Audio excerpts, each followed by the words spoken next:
전쟁사를 이해하는 데 있어서 과학을 같이 이해하면은 그 재미가 100배, 1000배가 된다는 걸 항상 많이 느껴왔고, 과학기술 전문가분들을 모시고 제대로 파헤쳐보는 시간을 한번 가져보는 것, 정말 큰 도전이 아닐까 싶습니다.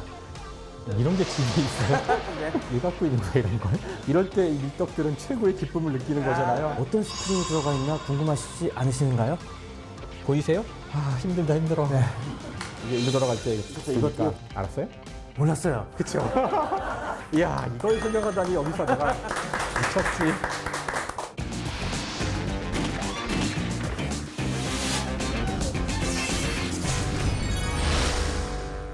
네, 오늘 첫 시간으로 진짜 물리학계 최고 셀럽을 제가 모셨습니다.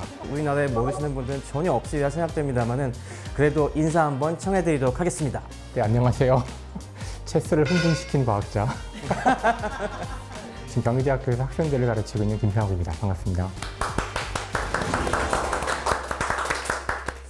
형님이라고 해도 되겠죠? 근데 좀 괜찮아요? 그렇게 해도? 여기 지금 방송인데 형님이라고 되나? 어떻게 할까요? 그냥 김 교수님이라고 할까요? 아니면 형님이라고 할까요? 편할 대로 하세요. 그냥 체스라고 부를게요. 체스. 체스에 대한 얘기 좀 이따 이제 하도록 하고 왜 체스라고 부르는지는 제가 김상옥 교수님과 그동안 여러 가지 인연을 있다고 저희 제작진들에게 말씀을 드리니까 뭔가 신기한 걸 준비해 오셨다고 했는데, 아, 이게 여기 상자 안에 들어있다고 하네요. 뭐가 들어있나? 오. 또 이런 컨셉이군요. 이게 아, 이게 뭔가요? 하나하나 볼까요? 응답하라 1994. 1994면은 석사 2년차 때구나. 석사 2년차 때시고 제가 이 학부 2년차. 제가 4년 차이거든요, 저희가. 일단 제 대학교 선배시고요. 특히 또 제가 전공 과목 들을 때는 과목 조교를 하셔갖고. 무려 양자역학이죠. 네, 바로 김상욱 교수님이 요즘 한창 날리고 계신 양자역학을 조교 학생으로서 들었습니다. 그때 숙제를 풀어주는 시간이 있는데 잘 안 들어오지 않았나? 아, 그런 말씀. 기억해보니 그것만 인연인 줄 알았는데 얘기를 하다 보니까 관심사가 굉장히 비슷했습니다. 카이스트에서 저처럼 밀리터리 좋아하는 사람이 적지는 않았는데 우리 얘기를 해보니까 김상욱 교수님도 상당한 내공이 있으시더라고요. 그래갖고 밤을 새워서 두런두런 가끔 얘기했던 기억들이 새록새록 나고 있습니다. 그 두런두런 얘기했다 그러지만 제가 일방적으로 듣는 거였고요. 사실 저를 한동안 밀리터리로부터의 관심을 잃게 만든 아, 이런? 너무 질려가지고 저렇게까지 알아야 되는 거였나? 그런 충격을 줬던 친구였죠. 그래도 여러 가지 또 방송에 나오실 때 은근히 그 밀떡 본능을 갖다가 숨기지 못하는 모습을 많이 봤는데요. 워낙에 이쪽 분야가 워낙 고수들이 많아가지고요. 많으시죠? 네. 함부로 아는 척하기 어려운 분야거든요. 저 웬만해서는 이런 밀리터리 방송에 안 나갔어요, 지금까지는. 근데 이제 이번에 나온 이유는 이 체스하고의 특별한 인연이 첫 번째 이유고, 두 번째는 체스라면은 나가도 상당히 방어막이 되지 않을까. 또 뭐가 있을까요? 이제 나왔네. 이게 지금 아까 제가 우리 최생병 박사를 체스라고 부른다고 체스를 흥분시킨 과학자. 난 사실 체스라는 이름이 그냥 온라인에서 사용하는 필명으로만 알고 있는데 다른 이것도 있어요 혹시? 제 이름이 저 자신도 되게 발음하기도 애매할 정도로 말이 입에 짝짝 안 붙는다 라고 해갖고 뭐라고 할까? 제 성이 채니까 채 뒤에 승병에서의 S만 딱 따갖고 그래서 체스 그냥 그렇게 불러 라고 얘기를 하다 보니까 다 본명은 모르고 체스로 알더라고요. 모두가 체스 아이디가 뜨면은 뭔가 밀리터리 얘기를 하겠구나 이제 그런 추측을 일으키는. 이번에 또 프라모델. 옛날에 진짜 밀리터리에 관심을 가지게 된 대부분의 사람들이 다 이 프라모델 조립하면서 관심을 가지게 됐던 것 같아요. 프라모델도 사실 크게 봤을 때 그 이제 밀리터리를 만드는 사람들이 있고 미케닉이라고 해서 로봇을 만드는 사람들이 있는데 맞아요. 저 같은 경우는 이제 밀리터리 쪽이었기 때문에 역시나 탱크가 비행기도 만들어 보지만 역시나 탱크가 제일 좋았던 기억이. 그러면은 요거는 딱 보면은 어느 모형의 부분품인지 알아보시겠어요? 야 이거를 저는 딱 알아보겠습니다. 이거 보고 탱크인가? 네, 저건 탱크의 부분품이고 탱크고 T건가? 맞습니다. 티거 초기형입니다. 딱 봐도 뭔가 독일 전차스러운 맛이 있고 포탑이 둥그렇게 생겼으면은 이건 빼박 티거죠. 그리고 요 뒤에 딱 라디에이터 그릴 있는 쪽에 이 덮개들 이 티거 이러니까 내가 포기하는 거야. 나는 이게 3호인가 4호인가 하다가 T건가 이러고 있는데 옆에서 주얼주얼 딱 이러고 알아보겠습니다. 있으면 완전 좌절이죠, 좌절. 좋아요. 예. 보통 학자의 길을 가면은 박사 과정을 마친 다음에 박사 후 연구원으로 더 심화된 연구를 하게 되는데 그때 보통은 다 미국에 가요. 근데 우리 김상욱 박사님께서는 독일로 가셨습니다. 아, 그래갖고 제가 야, 이거 분명히 밀리터리에 관심이 있어서 물론 꼭 그건 이유만은 아니겠지만 겸사겸사 간 거다. 저는 그렇게 생각했는데 아니, 맞습니까? 뭐 꼭 그런 이유만은 당연히 아니죠. 당연히 아니고요. 독일도 이제 물리에서는 상당한 강국이기 그렇죠. 때문에 네. 미국도 좋은 기회가 될 수는 있지만 굳이 이제 독일로 갔는데 막상 갔더니 독일에서는 일단 전쟁 얘기하는 것 자체가 금기 그죠. 사항이고 심지어 뭐 전쟁 박물관, 뭐 전차 박물관 이런 게 거의 없어요. 아주 잘 찾아가야 되죠. 네. 나중에 쫙 알아보니까 그런 걸 보고 싶으면 영국을 가야 돼. 영국이나 미국을 가야, 승전국, 러시아를 가거나 이런 데 가야 있다는 사실을 뒤늦게 깨닫고 후회는 없지만 그 밀리터리 덕후에 그걸 만족시키기는 좀 부족했다. 그래도 물리학 전공한 사람들 입장에서는 결코 또 독일은 빼놓을 수 없는 국가죠. 19세기 후반부터 진짜 현대 물리학을 쫙 개척한 수많은 업적들이 독일에서 많이 나왔거든요. 이미 독일은 그 당시에 가장 세계에서 앞서가는 대학 체제를 갖추고 이미 연구에 대한 체제를 갖췄기 때문에 아주 빠른 시간 만에 전 유럽에서 정말 뒤지지 않는 그런 군사 강국이 되죠. 그런 면에서 이 독일의 군사 과학 기술이라는 게 여러 분야에서 굉장히 선진적인 부분들이 많았고 그런 것들이 저희가 이제 프라모델을 만들면서 야 이거 어떻게 이렇게 이런 생각을 했을까라는 감탄한 부분들이 되게 많이 있었어요. 그러다 보니까 제가 그 여러 전차들 중에서도 최애 전차가 하나 있습니다. 그게 바로 독일의 유명한 3호 전차죠. 독일이 1, 2, 3, 4, 5, 6 이렇게 쭉 나가는데 너무 좋아 그것도. 네. 아주 간단하게 숫자로 되어 있잖아요. 그러니까 차례대로. 그래서 외구도 좋고 대부분의 이 밀리터리 덕후들이라면 3호 전차를 3호 전차가 독일의 주력 전차였으니까 많은 사람들은 3호 전차를 좋아하지 않을까 싶은데 특히 돌격포라는 게 아주 특별한 거라서 맞습니다. 어떻게 보면은 나중에 나온 전차들 뭐 판터나 티거에 비해서 화력이라든가 방어력이 약하긴 해도 독일이 가장 전성기에 승리를 갖다가 함께했던 그런 전차로서 뭔가 의미가 있었던 것 같고요. 그래서 저도 이거 관련된 책 같은 걸 사갖고 야 열심히 읽었던 그런 기억이 납니다. 네. 사실 나도 사실 돌격포가 너무나 사랑스러워서 그러니까 작년에 버빙턴에 있는 전차 뮤지엄이 있어요. 탱크 뮤지엄이. 거기 갔었는데 가서 이제 책을 보다가 한 권을 샀는데 그게 바로 이제 3호 돌격포. 역시 3호 돌격포가 제일 이게 마음이 전차에 얽힌 스토리를 알게 되면은 정말 눈물 없이는 볼 수 없는 이거야말로 독일을 맞습니다. 끝까지 끌고 갔던 이게 진짜 2차 세계대전에서만 느낄 수 있는 어떤 전차에 대한 향수나 특수한 느낌이라 맞아요. 이 전차에 특히 애착이 많아요. 3호 전차에. 저는 그래갖고 이 3호 전차를 볼 때 좀 뭐에 꽂혔나 저는 돌이켜 보니까 보통은 요 앞에 포라든가 포탑 쪽에 눈이 가기 마련인데 전 요 이상하게 요 바퀴 그리고 요 바퀴 위에 보면은 뭐가 조그만 막대 같은 게 보이죠. 바로 전차를 떠받치는 이 서스펜션 현수 장치 부분에 전 관심이 갔던 것 같아요. 특이하긴 특이하다. 정말. 이게 4호 전차는 판 스프링이 돼 있잖아요. 1톤 트럭 같은 데서 볼 수 있는 판 스프링이 들어가 있는데 이건 스프링이 아니고 여기 이 막대가 뭐 하는 걸까? 이 막대로 전차를 떠받칠 수 있나? 라는 그런 생각이 딱 들더라고요. 이것도 혹시 저먼 테크놀로지 하면서 보니까 진짜 그런 게 있는 거예요. 바로 이게 토션바 현수 장치라는 겁니다. 아마 많은 분들이 이제 현수 장치라 그러면 좀 이제 익숙하지 않은 분도 있을 텐데 전차나 자동차가 움직인다는 건 바퀴가 지면에 접착을 해서 마찰력으로 구르는 것만큼 이동하는 건데 만약에 중간에 어떤 일이 있어서 지금처럼 이렇게 뜨거나 이런 일이 생기면은 그동안에 헛도는 거예요. 접지하는 것을 유지하지 못하면은 똑같은 회전을 하더라도 이동 거리는 짧은 거죠. 그래서 사실 현가 장치 또는 현수 장치가 하는 역할이 이거 가급적 계속 바퀴를 땅에 붙이는 역할을 하는 거죠. 지금 김상욱 교수님이 하신 말씀을 생동감 있게 보여드리기 위해서 준비했습니다. 준비까지. 제가 집에 뒤져보니까 이렇게 전차 모형 같은 거 무선전 이런 게 집에 있어요. 네. 바로 여기에 스프링이 달려 있습니다. 여기 스프링이 보이시죠?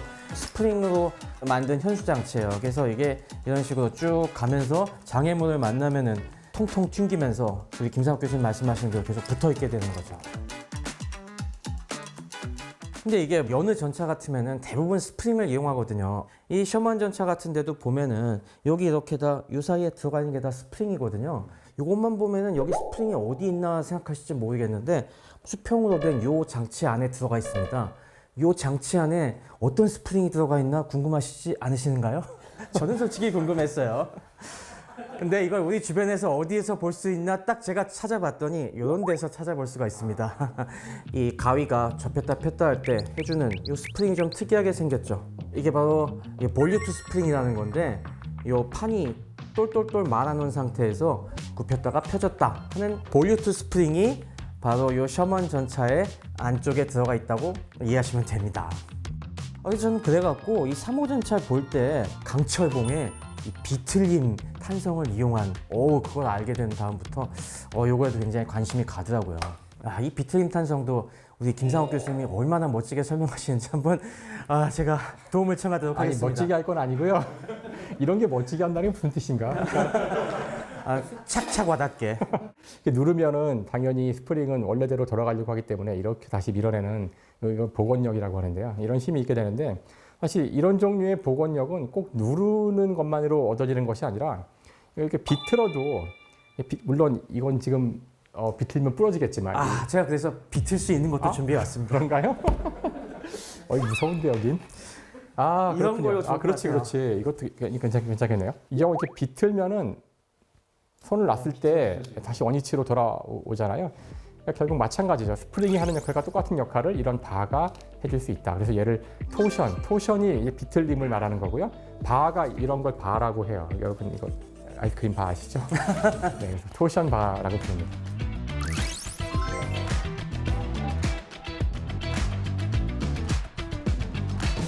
근데 지금 여기 들어간 거는 스펀지 봉이 아니잖아요. 그렇죠. 네, 그래서 이걸 뭘로 만들었냐면은 강철로 만들었습니다. 그렇죠. 네. 근데 시청자분들이 강철 봉이 이게 이런 식으로 비틀어져? 라고 하실지 모르겠는데 비틀어집니다.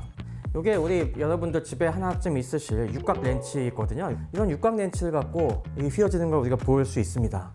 이걸 갖다가 그러면 이렇게 퉁 튕기면은 이렇게 누르면은 이게 봉이 지금 비틀어져 있습니다. 비틀어졌다가 놓으면은 원상태로 돌아가죠.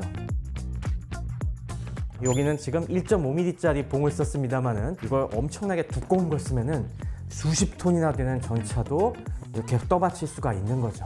그 2차 세계대전 이후에 원래는 이게 자동차용으로 써볼까 하고 만들었던 거래요. 그래서 페리 토마스라는 사람이 만들어서 그분 영국 사람이죠. 영국 사람이죠. 이걸 실제로 이제 차에 써보려고 했던 회사가 포르쉐라고 하더라고요.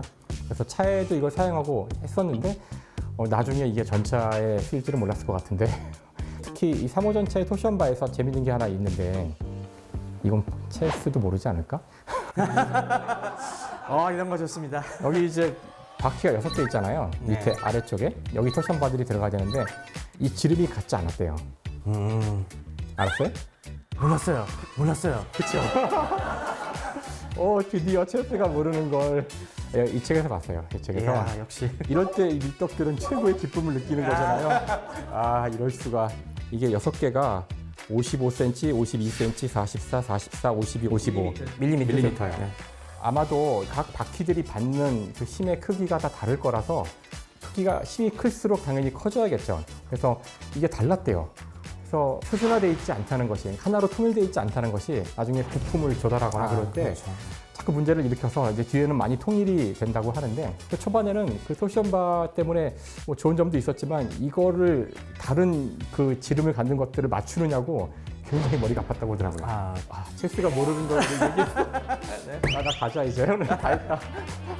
사실 처음 이 토션바를 채택한 전차는 독일 전차는 아니었다고 그래요.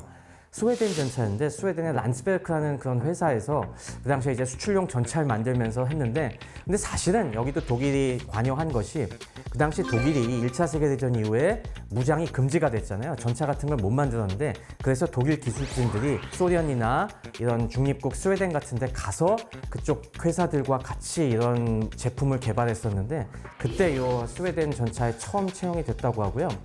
3호 전차도 맨 처음부터 쓴 건 아닙니다. 3호 전차도 A형부터 D형까지 초기에는 일반적인 판 스프링을 쓰다가 4호 전차 같은 3호 전차 2형부터 이게 본격적으로 들어가서 실질적으로 1939년 이후에는 거의 다 이것만 보이게 되죠. 그 다음에 이걸 갖다가 5호 전차 판터, 6호 전차 티거에도 이 토션바를 이용을 해서 훨씬 더 무거운 무게를 갖다가 받쳐내는데 성공을 하죠. 근데 3호 전차는 이게 무게가 한 3톤? 이 정도 된다고 네. 알고 있는데 사실 티거나 판터는 거의 2배가 넘잖아요. 그렇죠. 근데 과연 아무리 토션바라지만 이걸로 그렇게 엄청난 무게를 감당할 수가 있나? 저도 그래서 그런 부분이 굉장히 의아했었는데 야 판터는 또 그걸 또 극복하기 위해서 또 하나의 장치가 들어갔더라고요. 이 토션바를 이중으로 넣었어요. 봉을 갖다가 하나 더 넣어갖고 하나 더 이렇게 나란히 이 봉을 틀어주면은 그 봉이 이게 딱 연결이 돼 있어갖고 이게 일로 돌아갈 때 이거 그렇죠. 이것까지 이렇게 틀어주는 구조적인 혁신을 해갖고 독일이 이렇게 이거 갖고 제대로 전차를 만드는 걸 보고서 영국이 이 노획한 독일 전차를 열심히 그 재료와 특성들을 연구해서 영국과 미국 전차에도 채용을 하기 시작했죠. 그래서 미국의 M26 퍼싱 전차도 이 토션바를 갖다가 채택을 했고 굉장히 유명한 M1 에이브럼스 전차에까지 지금 토션바가 계속 이용이 됐다고 그래요. 그런데 딱 하나 예외는 있습니다. 소련이 또 초기부터 토션바를 채택했더라고요. 처음부터 네, 초창기부터 거의 독일과 비슷한 시기에 역시 강국이야 전차에. 네. 그래서 왜 소련 전차 보면은 KV 전차나 IS-2 스탈린 전차에 보면은 거기에도 토션바가 들어가 있는 걸 볼 수가 있죠. 토션바가 이 물리학적으로 어떤 그러면 장점이 있는지 그런 거 좀 더 설명해 주시면 좋을 것 같아요. 그냥 딱 보면 알 수 있는 것이 이 두 대의 전차를 딱 보시면 그러니까 이쪽 전차는 바퀴밖에 없는데 이쪽 전차는 바퀴 옆에 뭐가 주렁주렁 막 달려 있잖아요. 스프링이 그러니까 스프링 달라야 되고 하여튼 뭐든지 이 전쟁 무기는 복잡해질수록 안 좋아요. 복잡하지 않고 이게 밖에가 쉬워지니까 이 안에 공간도 훨씬 더 넓힐 수가 있죠. 그래서 이런 전차 같은 건 안에 폭탄을 단 하나라도 더 넣을 수 있거나 기름이라도 뭐든지 더 넣을 수 있는 것이 전쟁에서 약간의 이점을 주면 그게 다 승리에 연결되는 거기 때문에 단순해지고 하지만 훨씬 더 강한 힘을 버틸 수 있다면 그걸로 가야 되는 거죠. 하지만 뭐 이 토션바라는 게 꼭 장점만 있는 것은 아니죠. 항상 단점도 있게 마련인데요. 피로를 갖다가 누적시키다 보면 어느 순간 뚝 부러지는 수가 생기지 않습니까? 이게 피로 파괴 현상인데 이게 특히나 금속이다 보니까 겉으로 이게 잘 안 보이다가 갑자기 어느 순간 과한 스트레스가 가해졌을 때 이게 뚝 부러지는 수가 생기지 않습니까? 이걸 또 다 끄잡아내서 하나하나 빼고 다시 바퀴 달고 하는데 굉장히 정비 소요가 많이 들죠. 더군다나 또 다 다르다며 지름도. 네, 그거 맞추는 것도 어렵고 토션바가 아무래도 차체 바닥을 차지하기 때문에 이 바닥에 뭐가 들어가 있으니까 차체가 약간 높아지는 효과도 있다고 합니다. 아무래도 전차가 생존성을 높이기 위해서 높이를 낮추고 실루엣을 줄여야 되잖아요. 근데 그런 점에서 약간 불리한 점도 있고 아무래도 이 재료를 갖다가 잘 선택해야지 이거 재료 잘 선택하지 않으면 이게 출렁출렁거리거든요. 이런 식의 출렁거림이 굉장히 심해질 수가 있어요. 그래서 사실 이게 원래 자동차용으로 개발됐지만은 요즘 자동차에 잘 안 쓰는 이유가 이런 식으로 퉁퉁 튕기는 걸 제어하기가 어렵기 때문에 승차감이 안 좋아져서 자동차엔 토션바 요즘 많이 안 쓰고 있습니다. 근데 토션바가 이제 지금도 이렇게 많이 쓰이고 있을지 아마 궁금하실 것 같긴 한데요. 특히 그 우리나라의 최근에 되게 핫한 전차, K2 흑표 전차, 이건 어떤 서스펜션을 쓰고 있나요? 우리도 처음에 개발할 당시에는 이 토션바를 고려하긴 했습니다만은 이 아무래도 험한 우리 한국 지형에서 안정적으로 달릴 수 있는 그런 전차를 만들기 위해서는 이거보다 좀 더 좋은 걸 써야 된다라고 해서 유기압 편수 장치를 쓴 거죠. 유압으로. 네, 이거는 말 그대로 유압과 기압이 함께 들어가 있는 겁니다. 이것도 이해가 안 되실지 몰라서 간단하게 준비했습니다. 너무 준비한 게 많은 것 같은데 지금 보면 쉽게 얘기해서 이것도 주변에 쉽게 구할 수 있는 주사기 갖고 보시면 되는데 쉽게 구할 수는 없어. 이런 큰 거를 쉽게 구할 수 없어. 주사기 끝을 맞고 이걸 갖다가 퉁퉁 눌러보면은 이게 완충 작용이 있잖아요. 아무래도 이게 에어스프링의 효과인데 문제는 공기만 있으면은 아까 얘기한 것처럼 이 바운드가 좀 심할 수가 있거든요. 마찬가지로. 그래서 여기에다가 뭘 집어넣냐면은 이런 식으로 공기층과 여기는 기름을 넣습니다. 이 밑에 들어가는 오일이 탄성을 주는 것 이외에 댐핑이라는 그런 효과까지 주는 거죠. 왜 우리 문 닫을 때도 천천히 닫히게 만드는 장치가 붙어 있지 않습니까? 그걸 댐퍼라고 하는데 그런 역할을 갖다가 해주는 거죠. 그래서 아무리 험한 지형을 달리더라도 안락한 승차감으로 보다 정확하게 적을 타격할 수 있는 장치가 들어가 있는 거죠. 근데 최 박사 듣기로 이 K2 흑표 전차 이 프로모다에 갖고 있다고 하던데. 사고는 싶었는데 이게 이미 많이 쌓여 있어갖고 또 사면은 아내님의 등짝 스매싱이 날라올 수 있어갖고 그거는 안 샀고요. 근데 원래 책도 안 보지만 계속 사서 놓는 거잖아. 그래서 책도 요즘은 자제하고 있습니다. 그래도 옛날에 사놓은 것 중에서 3호전차가 남아있더라고요. 그래서 집에 남아있던 이제 불용 3호전차를 댓글을 남겨주시는 시청자 여러분들께 한 분을 선정을 해갖고 잘 보내드리도록 하겠습니다. 옆에 슈리첸도 있네요. 네. 두 번째 탐구 주제는 독일제 광학 장비인데요. 집에서 갖고 온 거예요, 이거? 네, 제가 집에서 갖고 왔습니다. 이거 왜 갖고 있는 거야, 이런 걸? 제가 좀 광학 제품에도 관심이 있어갖고요. 영국 같은 나라들도 거의 다 독일제 쌍안경 이런 거 썼거든요. 전쟁이 터지니까 밀수를 하기로. 뭔가 좀 이상한데. 도대체 이 렌즈에 무슨 기술이 있길래 좀 덜 꺾어야 되니까 목 렌즈를 놓고 또 볼록을 놔서 또 걔를 바꾸고 덜 꺾이게 하고 이걸 다 고려해서 결국에 한 점에 모이도록 하는 거 대단히 어려운 기술이에요. 전쟁사와 과학을 같이 공부하는 게 참 이런 재미가 있구나 하는 걸 느낄 수 있지 않나 합니다.